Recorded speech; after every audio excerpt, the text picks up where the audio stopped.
track the changes happening to our world right now and challenge those coming up with the solutions. Energy companies focused on their profits, the Russian government, and growing global demand of what the British public feel is causing gas prices to soar. A survey by the Energy and Climate Intelligence Unit think tank, provided exclusively to Sky News, also finds that the vast majority of the public do not support removing green levies from energy bills to help consumers cope with rocketing fuel prices. Well, the survey found that more than a third of the public blame energy company profiteering for gas price rises.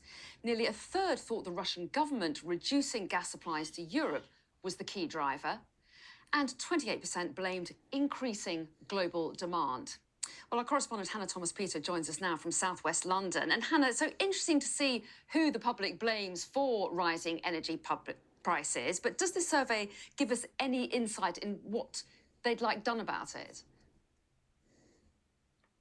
Some very clear insight, actually, into what the British public thinks should be done and shouldn't be done.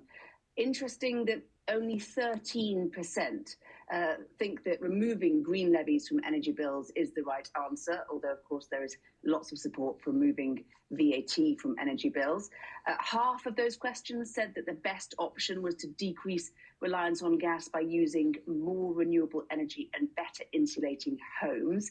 And this is really interesting, this bit, there was a broad support for the UK's net zero target, but nearly a third of people agreed with the statement, we can't afford to implement policies intended to address climate change.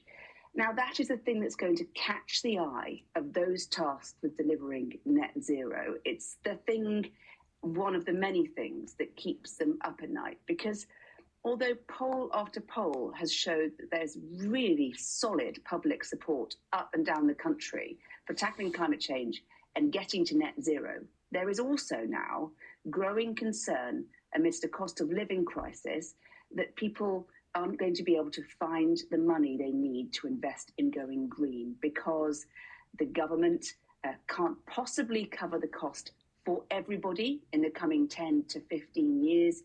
It might have to raise taxes, might have to reduce public spending.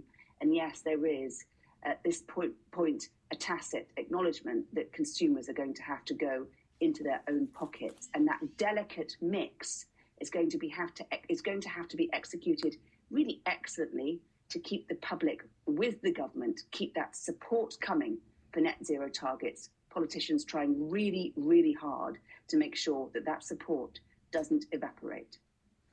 Hannah, thanks very much. Now, climate change is threatening